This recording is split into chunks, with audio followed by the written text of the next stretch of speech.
On Valentine's Day, I walked into my husband's office holding 24 red tulips and watched him drop to one knee in front of his CEO. He didn't see me. She did. What I did next took 11 weeks, one boardroom, and a single blueprint tube. Before we get back to today's story, I have some exciting news to share. We have officially launched a brand new channel called Tales Beneath Skin. Over there, we are dedicating our platform to bringing you the juiciest, most jaw-dropping Reddit drama stories on the internet. We're diving deep into wild family feuds, shocking relationship betrayals, and epic tales of petty revenge. But we don't just leave you hanging with a cliffhanger. We track down every single update, plot twist, and final resolution so you get the complete, satisfying story from start to finish. Grab your popcorn, because we are serving all the tea with full context, community reactions, and top-tier narration that brings the chaos to life. Make sure to subscribe to Tales Beneath Skin right now so you don't miss out. You'll find the link in the video description, the pinned comment, and the collaboration tag. Thank you for your continued support as we grow this community. Now, back to the story. The tulips were the wrong color. That is the thought I keep coming back to, even now, months later. I had wanted the deep burgundy ones, the ones that look almost black at the tips, because Daniel once told me on our second date that red roses were for men who had run out of ideas. So every Valentine's Day for 11 years, I had brought him something that wasn't a red rose. Ranunculus one year, white anemones another. A single potted orchid the year he made junior manager, because I'd read somewhere that orchids meant strength and rare beauty, and I wanted him to know that was how I saw him. But that morning, the florist on Bergen Street had been picked clean. It was almost noon. I had just finished a site inspection out in Elmsford, and my hair still smelled like concrete dust and cold wind. The only thing left in the cooler that wasn't a red rose was a bucket of red tulips, 24 of them, tight and waxy and stubborn-looking. I bought them all. The girl at the register wrapped them in brown paper and tied the bundle with a length of jute twine, and I remember thinking, on Valentine's Day of all days, that they looked more like a bouquet for a funeral than a marriage.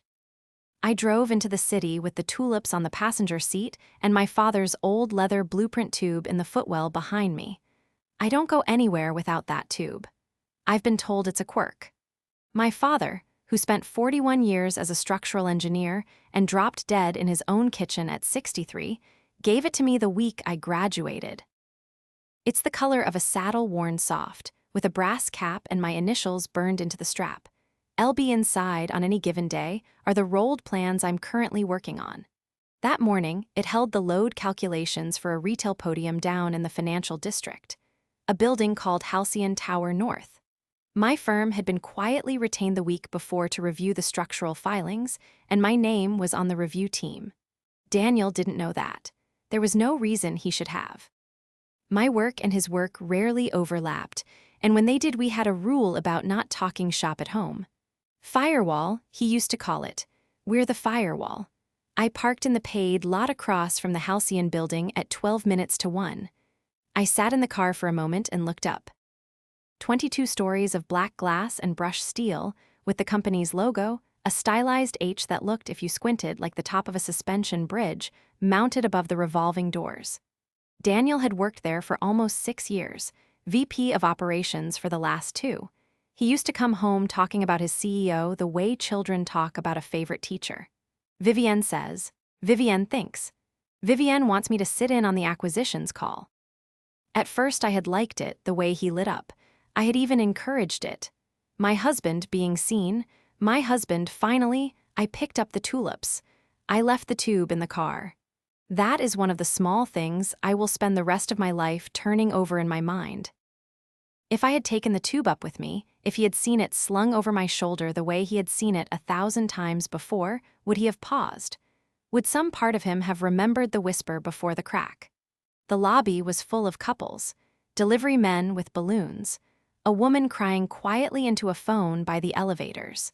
The security guard knew me by sight. I'd been coming for 6 years, and waved me through without asking for ID. I rode up to the 14th floor with a bouquet of red tulips in my arms and a smile arranging itself on my face, and I remember specifically that the elevator smelled like someone else's expensive perfume, something with pepper and orange peel in it. I remember thinking, that's a nice perfume. I remember thinking, maybe I should ask what it is. The doors opened onto the executive floor. The receptionist wasn't at her desk. There was music playing somewhere, low and jazzy, and the corridor was strung with tiny paper hearts on fishing line, the kind an intern gets tasked with hanging up on the 14th of February. I walked toward Daniel's office at the end of the hall, holding the tulips against my chest, and I heard voices. His door was open. Not all the way, just enough for a wedge of light to fall into the corridor, just enough for me to slow down without meaning to. I heard him laugh, low and private, in a register I had not heard him use in maybe 2 years. I stopped a foot short of the doorway. I did not do this to spy. I did this because whatever was happening in that room was not something I could interrupt with tulips. And then, through the gap, I saw him kneel. Daniel, my husband of 11 years, the man whose socks I still matched out of the dryer, the man who had held my hand at my father's grave, was on one knee in front of Vivienne Corrigan. His back was to me. She was seated on the edge of his desk in a slate-gray dress, one leg crossed over the other, and in his hands he was holding an open velvet box. I could see the ring from where I stood. It was a cushion cut, big, the kind that catches office light like a small piece of broken windshield. I know it's not simple, he was saying. His voice was shaking, but not from nerves, from the effort of trying to sound calm. I know what this will cost, but I've been rehearsing this since Christmas, Vive, marry me. Say you'll marry me, and I'll handle the rest. She saw me first. Her eyes lifted just slightly over the top of his head and locked onto mine through the gap in the door. She did not flinch. She did not gasp. She did not do any of the things a woman does when she is caught. Instead, one corner of her mouth moved. Not a smile. A confirmation. As if she had been waiting to see whether I would ever finally arrive. I took one full step backward. The tulips were still in my arms. My heart was doing something strange and quiet, like a heavy piece of machinery starting up in a basement 2 floors below me. I turned around, walked back down the corridor past the paper hearts, and rode the elevator down to the lobby with my face perfectly still. In the parking lot, I put the tulips gently on the passenger seat. I put both hands on the steering wheel. I looked at them like they belonged to someone else. Then I opened the back door, reached in, and lifted my father's blueprint tube into my lap. I held it against my chest the way I had been holding the flowers, and I heard his voice in my head as clearly as if he were sitting in the passenger seat. A building lies to you in 100 small ways before it falls, Lucy. Your job is to listen to the whispers, not wait for the crack. I had spent 11 years married to a building that was lying to me, and I had been trained, my entire adult life, to hear exactly that. I did not cry. I did not scream. I did the one thing my father had taught me to do when a structure begins to fail. I started taking notes. I did not go home that afternoon. I drove to a diner in Yonkers I hadn't been to since college, the kind of place with laminated menus and a jukebox that no longer works, and I sat in a booth by the window for 3 hours with a cup of coffee that went cold twice. The tulips were still in the car. The blueprint tube was on the vinyl seat beside me. I opened a fresh page in the small green notebook I keep in my bag, engineer's habit, always take notes, and at the top of the page I wrote the date and the time. February 14, 1:07 p.m. Daniel proposed to Vivienne Corrigan in his office. She saw me. He did not. Under it I began a list. Every strange thing, every late night, every confidential retreat in the Berkshires. Every dinner I had been gradually stopped being invited to. The Christmas party the year before, when Vivienne had put her hand on the small of Daniel's back at the buffet, and I had told myself it was nothing, because a grown woman does not accuse her husband of an affair based on a hand at a buffet. The way he had stopped putting his phone face up on the nightstand. The way he had started using a passcode I did not know. The 3-month stretch last spring when he had suddenly, urgently, needed to move a joint savings account into a better yield vehicle, and had asked me to sign paperwork I had, thank God, insisted on reading first and then declined to sign because the language was strange and my father's voice was in my ear again. I did not cry in the diner. I want you to understand that.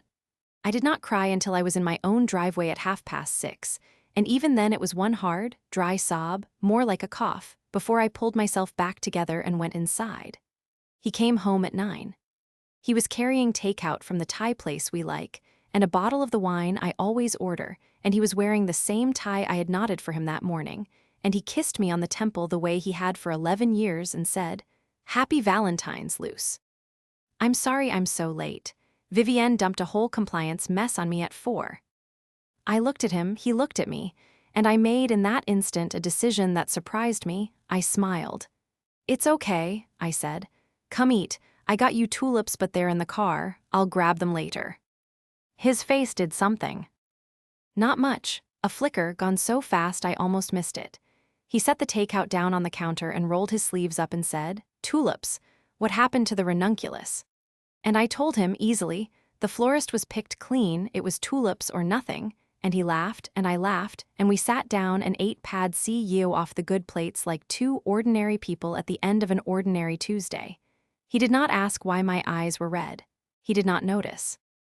That is the moment I understood, all the way down to the foundations, that my husband had stopped seeing me some time ago, and I had simply failed to notice the whisper.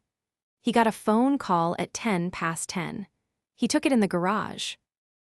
I stood at the sink with the water running so he would think I couldn't hear, and I could not hear anything except his tone, and his tone was the tone of a man reassuring someone, soothing them. The exact tone he used with me the year I lost my father, only softer, because he was using it on someone who was more important than I had been in a very long time. He came back inside and said, "Just work. Vive's freaking out about the podium filings." Halcyon Tower North, the retail podium, the project my firm was quietly reviewing. My hand, which was drying a glass, did not move. My face did not move. Inside my chest, something clicked into place with the precision of a load calculation resolving to 0. "Listen to the whispers, Lucy, not the crack," I said. "That sounds stressful, sweetheart. Come to bed when you can." I lay in the dark that night beside my husband of 11 years, and I did not sleep. I stared at the ceiling and I cataloged, one by one, every load-bearing element of the life we had built together, and I asked myself, coldly, professionally, which of these will hold and which of these has already failed. The answer, when it came, was almost peaceful. The house we lived in was mine. My father had left it to me 2 years before Daniel and I got married. It had never been retitled. Our attorney at the time, a friend of my father's, had insisted, gently, that inherited property should stay in the inheritor's name, and Daniel had shrugged and signed the acknowledgement. He had forgotten, I suspect, that he had signed anything at all. He referred to it casually as our house. I had never corrected him. I hadn't needed to. The retirement accounts he had tried to move last spring were, thanks to my refusal to sign, still in my sole name. And the blueprint tube on the passenger seat of my car contained the structural review for his CEO's flagship development. I turned my head on the pillow and looked at Daniel, who was already asleep, his mouth slightly open, one arm flung across his eyes. I did not hate him. That surprised me. What I felt, looking at him, was something closer to the way I feel about a beam that has been quietly overstressed for years, a kind of clinical sorrow. He had been failing for a long time. I had simply been too loyal to run the calculation. To understand what I did next, you have to understand what I had given up. I met Daniel Burns when I was 26 and he was 28, and I was the more promising of the two of us. Everyone knew it. His mother knew it. She used to introduce me at family functions as our Lucy, the engineer, with a small proud lift in her voice, as though I were an accomplishment their family had somehow acquired. My father, in the last conversation we ever had about Daniel, said, "He's a nice boy, Lucy. Watch that he doesn't get comfortable." I loved Daniel. I want that on the record. I loved him in the specific, engineered way I love things. I invested in his foundations. When his first job at a commercial brokerage went sideways, I paid our mortgage on my salary alone for 14 months and told him it was fine, it was temporary, he'd land somewhere better. When he decided to go back for his MBA at 32, I took a second contract on weekends, forensic reviews for insurance companies, brutal work, ugly buildings, to cover his tuition without touching our savings. When his mother got sick the year we turned 35, I was the one who drove out to Danbury 3 times a week to sit with her, because Daniel could not, he said, watch her go. I sat with her. I held her hand. She died with my hand in hers, not his, and he cried on my shoulder at the funeral and told me I was the best thing that had ever happened to his family, and I believed him. We had chosen, together, not to have children. That was mine and his and no one else's business, and I had made peace with it. But peace, I have learned, is a structure too. It has to be maintained. And in the 2 years since Vivienne Corrigan had promoted him to VP of Operations, I had watched the peace between us develop hairline cracks I had refused to name. Vivienne. Let me tell you about Vivienne. She was 46 years old, twice divorced, with a silver bob cut so sharp it looked drafted, and a way of speaking that made every sentence sound like the closing line of a deposition. She had built Halcyon Realty Group from a 2-broker shop in White Plains into a mid-market development firm with holdings in 3 states, and she was, by every metric that mattered to the industry, formidable. I had met her 4 times. Once at a company dinner, once at the Christmas party, once at a charity gala where she had cornered me by the coat check to ask, with a smile that did not reach her eyes, whether I had ever considered that Daniel was underleveraged at home. And once, most memorably, at a summer barbecue Daniel had insisted we host for his executive team, where she had walked through my kitchen, my father's kitchen, with a glass of white wine in her hand, and said casually, "The house is charming, Lucy. Have you 2 thought about what you'd get for it?" I remember laughing politely. I remember Daniel laughing too. I remember thinking at the time, how does she know we've talked about selling? Because we hadn't. Not aloud. Not to anyone. Daniel had floated the idea to me exactly once in the car, 6 weeks earlier, and I had told him no, the house was mine, and he had dropped it. He had not, apparently, dropped it with her. That was the first slip of the tongue. There would be others. Vivienne knew, at various points across those 2 years, that I had received a bonus I hadn't told Daniel about yet. That my firm had opened a satellite office in Boston I was being considered to run. That my father had left me the house free and clear. She would drop these things into conversation with a kind of casual precision, as though we were old friends catching up, and each time I had smiled and let it pass, because to challenge her would have meant admitting to myself that my husband was telling her things about our private life that he no longer told me. She was not a gold digger. That is the mistake people make with women like Vivienne. She did not want my husband's money. She had more than he ever would. What she wanted was Daniel, obedient, dependent, groomed to be useful to her in ways a spouse can be useful in a way a subordinate cannot. She wanted his signature on things. She wanted his name attached to decisions she needed a second officer to co-sign. She wanted, I would eventually learn, a very specific set of things I was only just beginning to see the shape of. And she wanted my house sold, because Daniel had told her at some point that it was the only piece of collateral in his life he did not fully control. The morning after Valentine's Day, I made 2 phone calls before Daniel was out of the shower. The first was to Priya Menon, my college roommate, now a partner at a litigation firm in Midtown.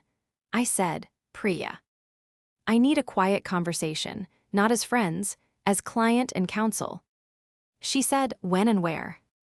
The second call was to my managing director at the firm. I said, "The Halcyon Tower North Review. I want to run point personally, and I want to know if we can request a site walk with executive leadership present."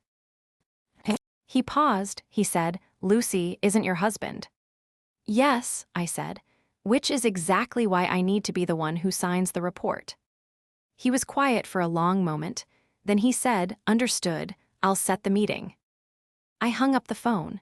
I stood in my father's kitchen in the house that was mine, and I looked out the window at the bare February garden, and I heard the whisper again, very clearly this time.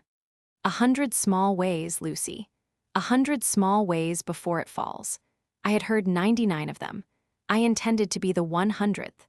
Priya's office was on the 38th floor of a building on Lexington, and she met me at the elevator herself instead of sending an assistant. She has always known when a thing is serious.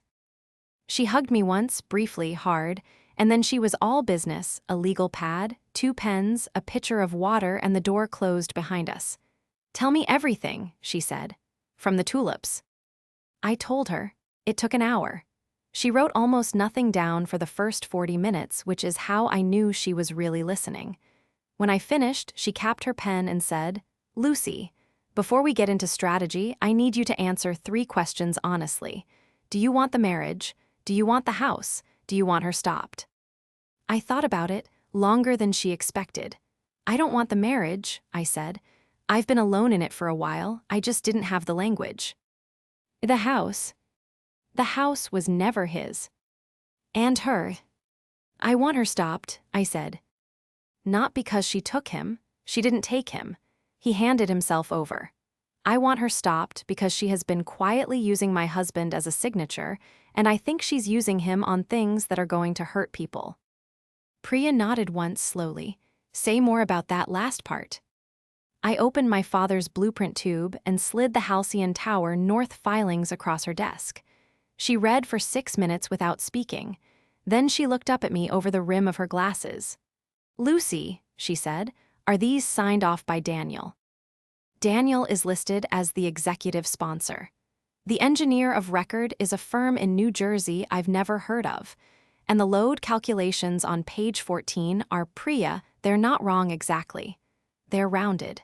Consistently, in one direction. The direction that lets them shave 4 inches off the podium slab. In English, someone at Halcyon has been quietly cheapening the structural work on a building that is going to have a rooftop restaurant and a gym and about 1,800 people on it on any given Saturday. And the person whose signature is on the executive sponsor line is my husband. Priya took her glasses off and set them down very carefully. "Okay," she said. "Then we do this properly. You are going to keep doing your review the way you would do any review. You are going to document, in writing, exactly what you find. You are not going to speak to Daniel about any of it. You are going to let me handle the marital piece on a parallel track. And Lucy, this is important, you are going to invite Vivienne Corrigan to be present at the site walk. Personally. In writing, CCing her board." "Why?" "Because," Priya said, "when a woman like that gets a letter with her board copied, she cannot delegate the response. She has to come herself. And when she comes herself, she has to answer the questions herself." She smiled, briefly and without warmth. "You are going to ask her the questions." I went home that night and I made Daniel dinner. Salmon, the way he likes it, with the lemon slices tucked under the skin. He talked, over the meal, about a restructuring Vivienne was considering and how it might mean a bigger equity stake for him if he played it right. I nodded in the correct places. I asked, at one point, how she was doing, and he said, "She's under a lot of pressure right now, Luce. You wouldn't believe the compliance stuff on North." "That sounds hard," I said. "You should support her." He looked at me for a long moment. Something in his face softened and then, terribly, relaxed. He believed me.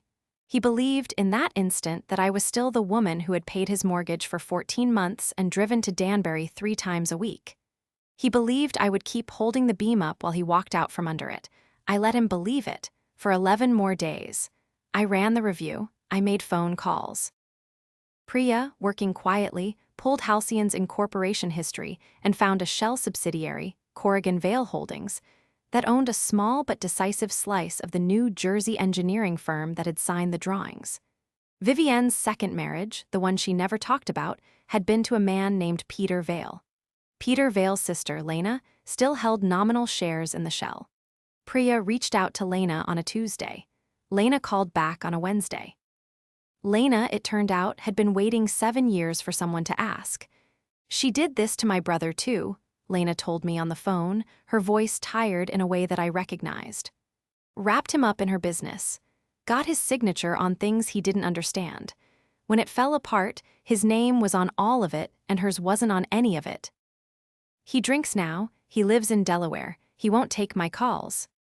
I said, I'm sorry, Lena. She said, don't be sorry, be careful, and be fast. I chose a Sunday for the first confrontation because Sundays are the day Daniel is most himself, slower, softer, less performative. I made coffee. I put the pot on the table between us. I set down a single manila folder. Daniel, I said, I need to ask you about Halcyon Tower North. He looked at the folder, he looked at me. He laughed, a short, confused laugh, and said, Luce, we don't talk shop, that's the rule. The rule changed on Valentine's Day, I said. The laugh died on his face. I brought you tulips, I said. I came up to your office at 1 o'clock. I stood outside your door and I watched you kneel. I have never seen a man's color leave him the way Daniel's did that morning. It went out of his face in one long, slow drain from the forehead down and left behind something younger and much smaller. He opened his mouth. He closed it. He opened it again. Lucy. Don't, I said. Not yet. I'm not here for that conversation. I'm here for the other one. I opened the folder. Your signature is on the executive sponsor line of a set of structural filings that have been quietly underspexed. The engineer of record is a company partly owned through a shell by your CEO's ex-sister-in-law. Did you know that? Lucy, that's not. Did you know that? He put his face in his hands. She said it was a standard vendor, he said, into his palms. She said it was cleaner to route it through a smaller firm. She said, he stopped. He looked up at me and his eyes were wet, and I felt, distantly, the last thin filament of something snap. She said you'd never see it. She said your firm didn't do commercial podiums. My firm doesn't generally, I said, but we were retained on this one 3 weeks ago by an insurer, because someone anonymously flagged the filings. He stared at me. That wasn't you, I said quietly. Was it Daniel? No. Then somebody inside Halcyon is already scared. Which means, my love, that you are the fall guy. Not her. Your name is on the sponsor line. Hers is nowhere. He made a sound I will not describe because it belonged to him, and it is one of the few things about that morning I have decided to give him back in private. I let him sit with it for 2 full minutes. Then I slid a second document across the table. Priya had drafted it. It was a request from me as lead reviewing engineer for Vivienne Corrigan to attend the site walk personally in the presence of the Halcyon board. I'm sending this tomorrow morning, I said. You have until then to decide who you are in this story. He called her. Of course he called her. He went into the garage and I let him, and I could hear his voice climbing through the wall, first placating, then pleading, then, at the end, the specific pitch of a man being told, coldly, that he was on his own. He came back into the kitchen 20 minutes later with his face gray and his hands shaking. She said, he began, and then he stopped because he could not repeat what she had said. Let me guess, I said. She said the filings were your responsibility. She said she has emails. She said if it goes bad, it goes bad on you. She said maybe it's time you moved out of the house for a while for optics. He sat down heavily. Yes, he said, all of that. Daniel, I said, the house isn't yours to move out of. It never was. He looked up at me slowly, and I watched, in real time, a man understand that the woman he had been quietly writing off had been, the whole time, the only thing holding him up. Vivienne moved fast, the way a cornered thing moves. Within 48 hours, she had done 3 things. She had sent Daniel a formal letter placing him on administrative leave, pending internal review of the North filings. She had instructed Halcyon's general counsel to send my firm a cease and desist accusing us of tortious interference. And she had, most tellingly, called me personally on my cell phone from a block number at 11 o'clock at night. I let it go to voicemail. She did not leave one. She called back 9 minutes later and I picked up. Lucy, she said, warm as buttered toast. I think we should talk, woman to woman. Vivienne, I said, I'm recording this call. New York is a one-party consent state, so that's legal, but I wanted you to know. There was a pause, a very small, very sharp pause. That's aggressive, she said. That's professional, I said. What can I do for you? She tried, over the next 4 minutes, 3 different approaches. First, sisterhood. She and I were both accomplished women. We understood each other. Surely this could be worked out. Then, sympathy. Daniel had been in a difficult place, and she had perhaps been unwise, and she regretted deeply any pain caused. Then finally, the shape of a threat delicately wrapped. She had, she said, always admired my career, and it would be a shame if the collegiality of our industry were disrupted by a public dispute. I let her finish. Then I said, Vivienne, I've spoken to Lena. The silence on the other end of the line was the most satisfying silence of my adult life. I've spoken to Lena, I said again, gently. I've spoken to the insurer. I've spoken to my counsel. I've spoken to 2 of your former project managers, both of whom would like to speak on the record. And on Thursday next week, at your quarterly board review, I will be presenting my findings on North. In person. You are welcome to attend. I understand attendance may be mandatory for you. She said, in a voice I had not heard from her before, flat, thinned, no music in it at all. You have no idea what you're doing. I have every idea, I said. I've been trained for exactly this my whole life. Good night, Vivienne. I hung up. Daniel was standing in the doorway of the kitchen. He had been listening. He was holding, of all things, the bouquet of red tulips, long dead now, dried and brittle, that I had left in a vase on the sideboard for reasons I could not quite explain even to myself. Lucy, he said, I need to tell you something. All right. There are more filings, he said. Not just North. There's a residential in New Rochelle, and a school gymnasium in Ossining, same firm, same routing. She had me sign 3 of them. I closed my eyes for a moment. A school gymnasium. Children. Daniel, I said, you are going to write all of this down. Tonight, every filing you signed, every conversation you can remember. You are going to give it to Priya in the morning. And on Thursday, you are going to sit in that boardroom next to me. She'll destroy me. She was already going to destroy you, I said. The only question left is whether you take her with you. He looked at the dead tulips in his hands. He looked at me. He nodded once, very slowly, like a man agreeing to a surgery he had been putting off for years. The whisper at that moment was the loudest it had ever been in my head. My father in his kitchen, in his shirt sleeves, tapping the side of a coffee cup with one finger. Listen, Lucy. Listen. The crack is only the last thing you hear. The Halcyon boardroom was on the 21st floor, one below the roof, and it had the kind of view developers put in boardrooms to remind visitors of what the company owns. On the Thursday of the quarterly review, at 10 minutes to 10 in the morning, I walked into that room with my father's blueprint tube slung across my shoulder, Priya 1 step behind me and Daniel 1 step behind her. Vivienne was already seated at the head of the table.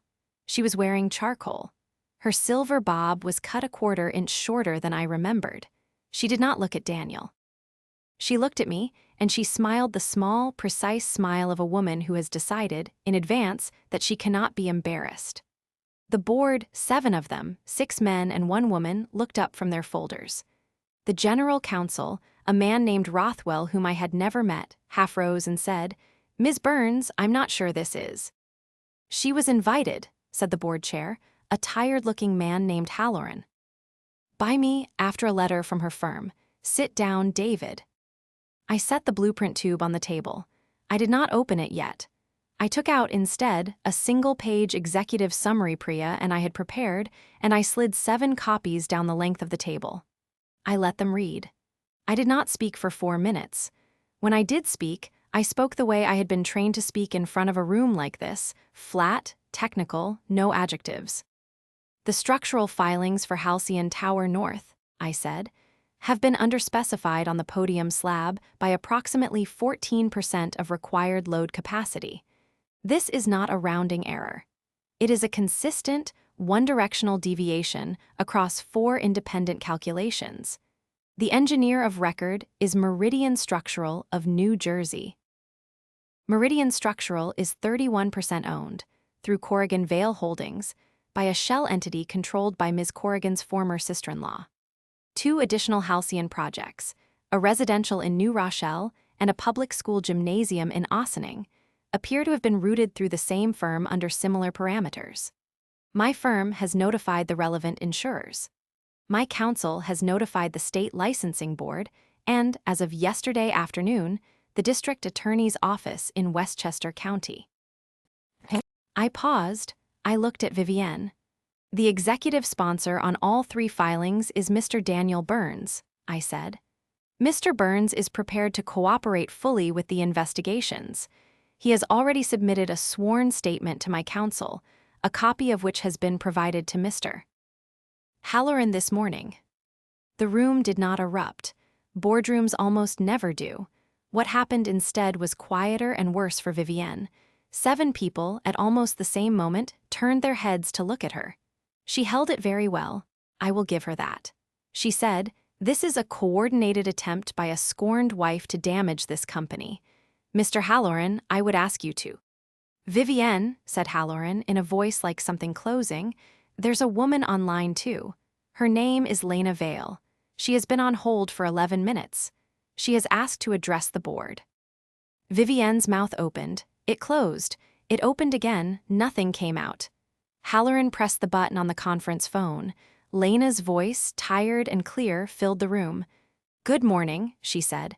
"Thank you for taking my call. My name is Lena Corrigan Vale. I was married into Vivienne Corrigan's family for 11 years. I would like to tell you what she did to my brother in 2017. I did not need to be there for the rest. Priya touched my elbow gently, and I picked up my father's blueprint tube and I walked out of the room. Daniel stayed. That was his choice, and it was the first fully honest choice he had made in a very long time. In the elevator, going down, I closed my eyes and heard my father one more time. Not the whisper this time. Something simpler. "Good work, Lucy." I opened my eyes at the ground floor and stepped out into the lobby. And the tulips, wherever they were now, no longer mattered at all. The consequences arrived over the following months, in the orderly way consequences arrive when the paperwork has been done correctly. Vivienne Corrigan was removed as CEO of Halcyon Realty Group within 9 days of the boardroom meeting, for cause, without severance. The state licensing board opened a formal investigation into Meridian Structural, which surrendered its certification rather than contest the findings. The Westchester DA's office charged Vivienne with 3 counts related to fraudulent engineering filings. Her attorneys, I am told, are still negotiating. She will not go to prison, probably. She will also never sit at the head of a boardroom again. In our industry, that is its own kind of sentence.